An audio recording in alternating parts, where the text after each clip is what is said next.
I'm Taylor Vitani. Thanks so much for tuning into another episode of The Living Show, Living in Shelby Township. I am here with Phil Randazzo. Phil, how are you doing? I'm just fine. And how about yourself? I am good. Phil, Great. Phil is the coordinator, Veterans Coordinator here in Shelby Township, and he wants to tell us just a little bit about the Veterans Day event that's coming up. Will you tell us a little bit?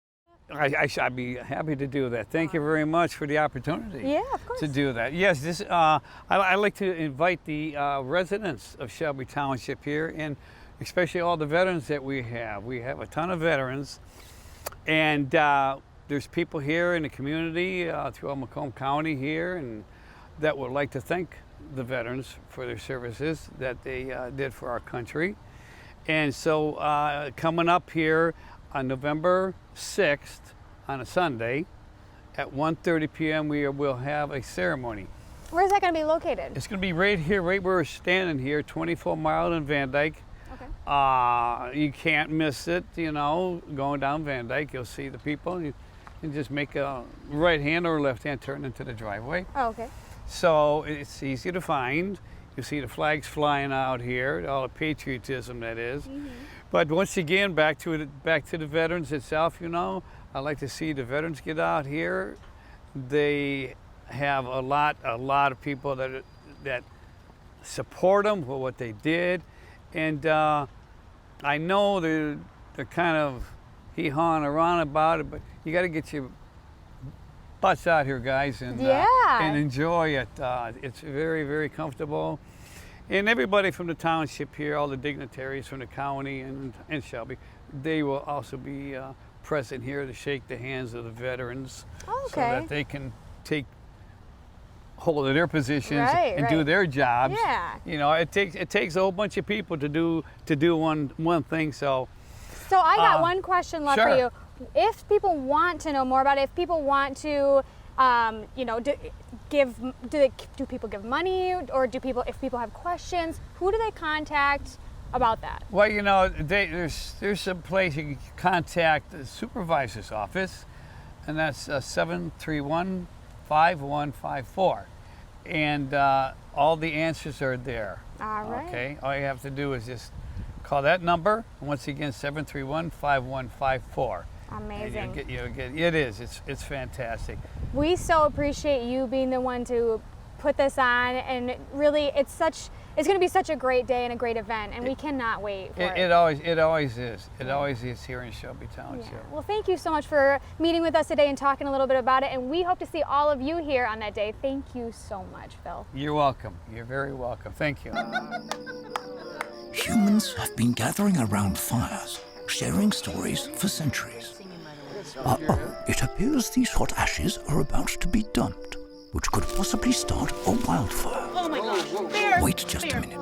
Is that the Smokey Bear? He scared us. How will Smokey deal with such a hot situation? Precisely, the garden hose defense. Next, a thorough stir. Then another spray. And finally, the true test. Feeling if the ashes are cool. It looks like they are. Bravo. Wait, do you mind if we could just... Ah yes, the selfie. A ritual practiced so frequently with this tribe.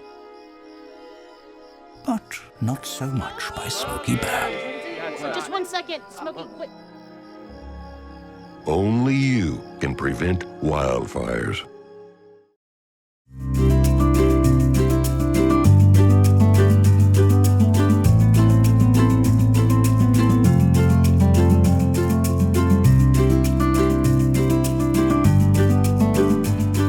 So we have Pause to Read at the library today. It's a new program that we're starting with some local therapy dogs and their trainers who are here coming to read with the kids, or the kids can pick out a book to read and practice their skills reading with confidence, because they're reading to a dog and so many kids connect to dogs.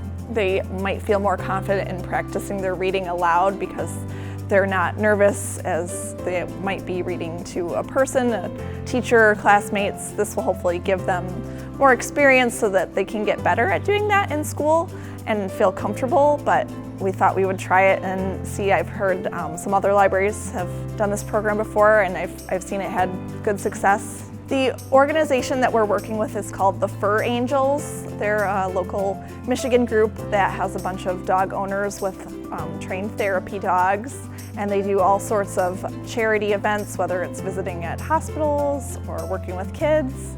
And I reached out to them and asked if they would be interested in coming to the library and reading with the kids, and they were really excited to help out. And we do plan on offering this program once a month to start, and we're starting off today. We'll see how many kids come. I think we've had a lot of people asking about it and interested, so we will hopefully keep doing it for the future at the library. So how it works is that we have scheduled a couple volunteers to come each day that we're doing this each month. But we do recommend people call ahead that day just to confirm that the volunteer didn't have anything happen where they're still coming, and we have a 2-hour time block set aside in the morning, 9:30 to 11:30 a.m. and kids can come and take a number. It'll be first come, first serve. You'll get your spot in line waiting to read to the dog. And we just really hope that it helps kids have a great first reading experience in a positive setting where they feel comfortable and make a connection to the dog that will help them think positively of reading for years to come.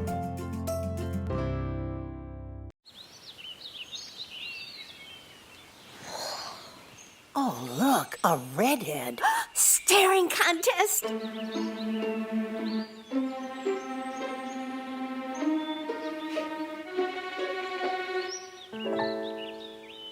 You still got it. I know. Come alive with the forest. The dad was cute. You were looking right at us. Visit discovertheforest.org to find a forest near you.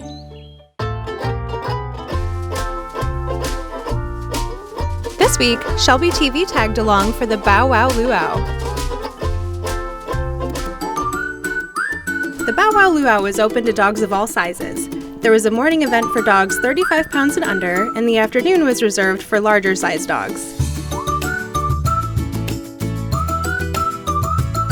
The Bow Wow Luau was the last event of the season at the Chief Jean Shepherd Splash Pad. We spoke more with Shelby Township Parks and Recreation Program Assistant Amber, who organized the event. Hi, I'm Amber. We're talking about the Bow Wow Luau today at the Chief Jean Shepherd Splash Pad. The Splash Pad closes Labor Day for the season, and the weekend after Labor Day we like to open it up for Shelby Utica residents to bring their dogs to the Bow Wow Luau.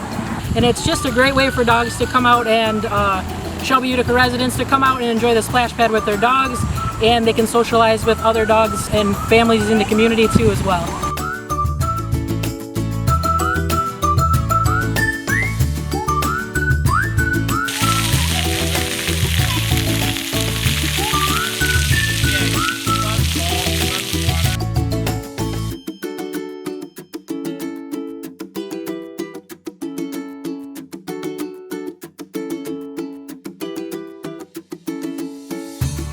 Dogs and their owners got to go home with some goodies, including treat bags and some fashionable bandanas. The Splash Pad will be closed until next summer season, but Shelby Township Parks and Rec will continue to host more fun events in the community.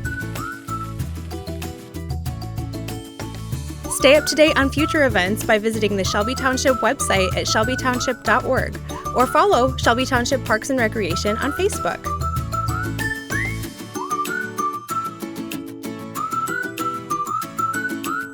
From Shelby Township, this is Taylor Sikorsky.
This week, the Shelby Township Senior Center hosted its weekly line dancing class. Line classes are offered every Tuesday at 1 p.m. and are open to beginners or more experienced dancers. Dance instructor Lynn shares more details about the classes. My name is Lynn. I'm here at the Shelby Senior Center. We teach a Tuesday class from 1 to 2, and it's absolute beginner, so if you've never danced before, come and join us. We dance to all kinds of music, old-time rock and roll. We do the hustle, a lot of other different merengue kind of dances. I also teach a class that's a little more advanced through the Parks and Rec here at the center on Mondays from 6 to 8. I'm also occasionally do a dance on a Saturday afternoon, so come and join us. I've been teaching about 30 years. I got into it for an inexpensive hobby. You can dance line dancing whether you have a partner or not. So please come and join us. We have a great time here.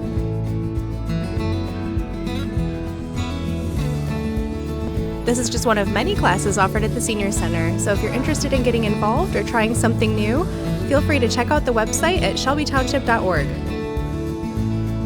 From Shelby Township, this is Taylor Sikorsky.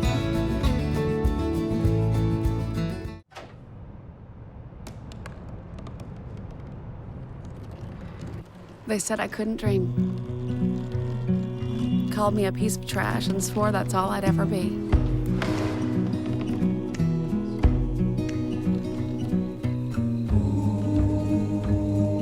Said a bottle couldn't see the ocean.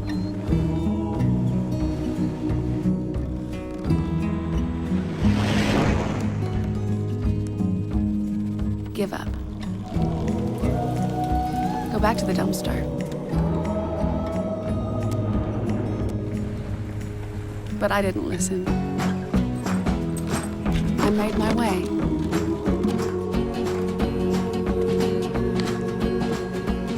And now, I am what I've always wanted to be.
Do you know where your family fits into history?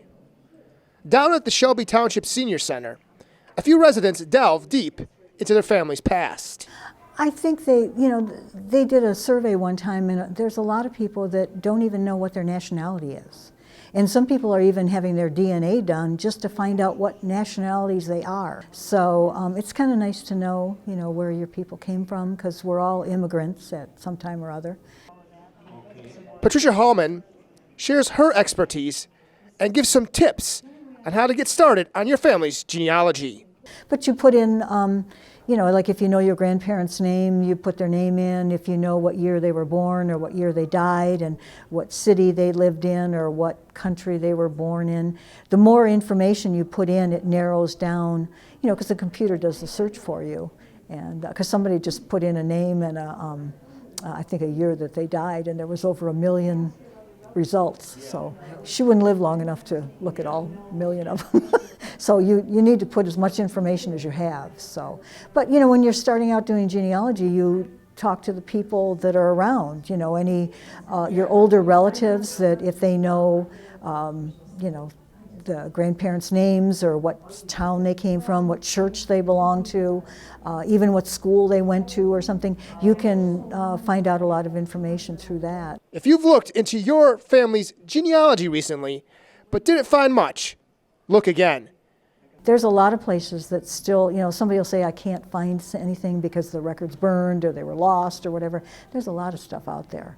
And one thing that's been good about the pandemic is that people were home and they were indexing all kinds of stuff.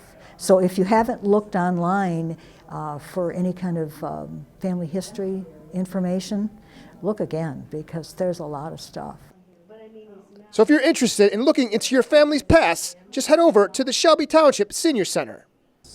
So far, we've just been doing it on the third Wednesday of every month at 1 o'clock for a couple hours. So far, we do that, and I think by next month, I want to have another list of other free websites that I've accumulated, and then they can even email me if they want to, and if I can help. But I'm not a full-time researcher for other people, but if there was little things that they wanted to know, and they can come in here when there's open time on the computers, because some of these people don't even have their own computers. So, or they can go to the library. The Shelby Township Library has computers, and you can log on and go to Ancestry for free.